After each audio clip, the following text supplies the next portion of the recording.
Living a healthy lifestyle simply means doing things that makes you happy, while at the same time nurturing your mind, body, and soul. For one person, it could be walking in a park, eating a balanced diet, or doing their favorite exercise at home. Wearing an appropriate and the best athletic wear can make us feel motivated and confident. The sportswear we see nowadays are the results of an evolution dating back to the 1910s, which is why in this video, I, Reika, And I, Zahra, will be discussing about the evolution of sportswear, activewear, and athleisure as the final project for the Fashion History 2/Fashion and Society taught by lecturer Sir Ichwan Thoha in summer term 22 for fashion business major at Lasalle College, Jakarta.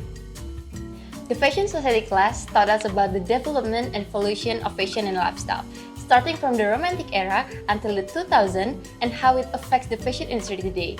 Through this video, we hope to share what we have learned in class and helps you understand better about the evolution of athletic wear you wear to the gym today. So let's get right into the video. Athleisure is a term for a casual clothing designed to be worn for both athletic activities and for general use. It mixes technical fabric and casual design so the clothing is multifunctional and could be integrated to our everyday casual wardrobe. The sportswear industry nowadays has grown significantly, especially after the pandemic strikes. The sportswear market is expected to grow 25% in the next 5 years as consumers continue to adapt to a healthier lifestyle.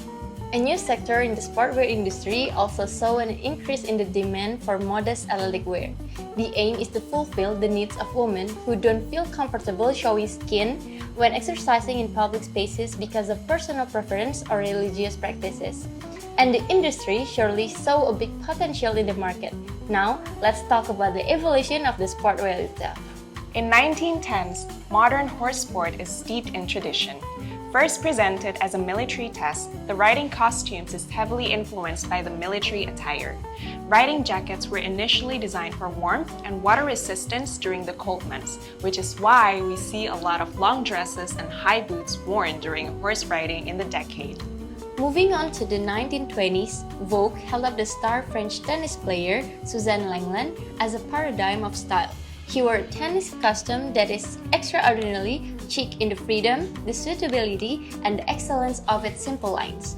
Lenglen then became a sports fashion icon at that time, dressing fashionably on and off the court, with her signature style, pleated dress, white stocking, and a headband. The style then became adapted and then continued to the 1930s, where women began to wear polo shirts, drop-waist dresses, or cinch dress. For the male, French tennis player René Lacoste began creating lightweight, breathable cotton shirts in 1933 and known today as men's polo shirts. Moving on to the 40s, the era saw a rise in one-piece swimsuit that resembles a tight short dress. The bra top resembled a full coverage bra, and the suit then extended down into a tight skirt that would cover the backside completely. Sporting skirts in the decade was considered tight-fitting around the hips and thighs. Pedal pushers are pants that are symbolic in the 1950s. The pants often have a looser fit and end at mid-calf. It could be in plain motifs and often cuffed or embellished with buttons or braiding in the waistline. The original goal of this pants was to allow women to ride a bicycle comfortably without their entangling clothing in the chain or wheels. And the pants sure did a great help for women who likes to ride on a bicycle. Now, who doesn't know yoga? A spiritual sport focusing on bringing harmony between the mind and the body. Yoga was a fashionable form of exercise in the 1960s, the same year where the greatest style icon of the era, Audrey Hepburn, did a spread with a Cosmopolitan magazine where she posed a yoga-like practice, wearing a leotard and a legging that ends all the way to her toes.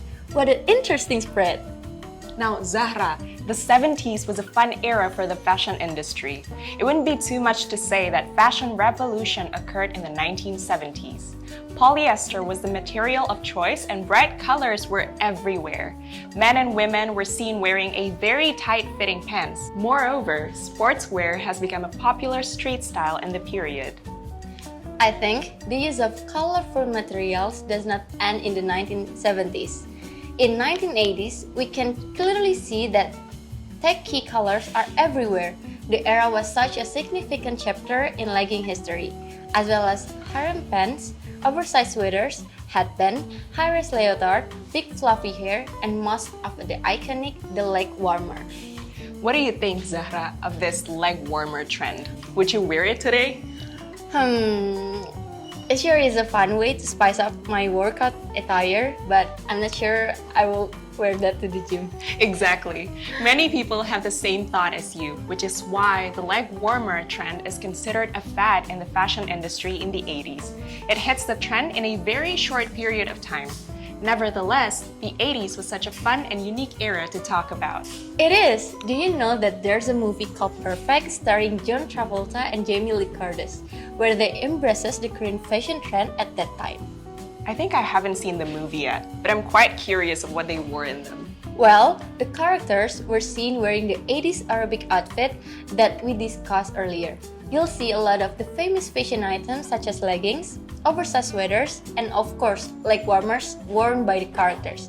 I can say the movie portrayed the 80s sport fashion very well. I think I'll watch it soon. Now, Zahra, let's uncover the famous 90s. The era was considered a golden age for ice skating. In the 1990s, the rule of thumb was the fancier the better. You'll see expensive sequins, sheer inlays, and rhinestone-covered bodysuits were all in the rage. We're finally down to the end of the 20th century. The year 2000 saw a rise in the athleisure wear. Tracksuits have since been regarded as an icon of sorts in fashion history, and it's easy to see why. It's a trend that actually puts comfort first. It's giving Mean Girls and Paris Hilton vibes. I love it.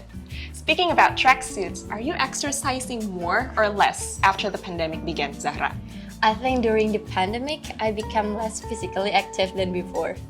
Well, it's not surprising. The pandemic sure has a negative impact on physical activity as people spend more time at home than being outside. However, it sure does bring a change in people's lifestyle. Some people seem to be exercising more after the pandemic strikes.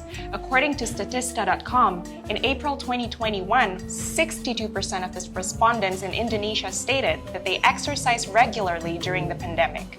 Really? That's great. It's important to stay active and maintain our health through exercise. Right. There's also a shift towards healthy eating since pandemic. BioMedCentral.com stated that during the COVID-19 lockdown, 35% of the population declares to eat healthier food, including fruit, vegetables, nuts, and a balanced diet. The activewear industry seems to hold much promise for the future. The industry started to deliver more in terms of versatility and comfort. The activewear industry have become a good break from all the monotonous outfits and style that we have been witnessing before the pandemic. This trend is here to stay and will even continue after the pandemic ends. We finally come to the end of our video. We would like to personally thank our lecturer, Sir Ichwan Thoha, who has greatly invested his time and attention to his students. Most importantly, the class taught us about how important it is to learn about history in order to understand the future. Thank you for sticking to the end of the video. I'm Zahra. And I'm Reika. See you guys! Bye!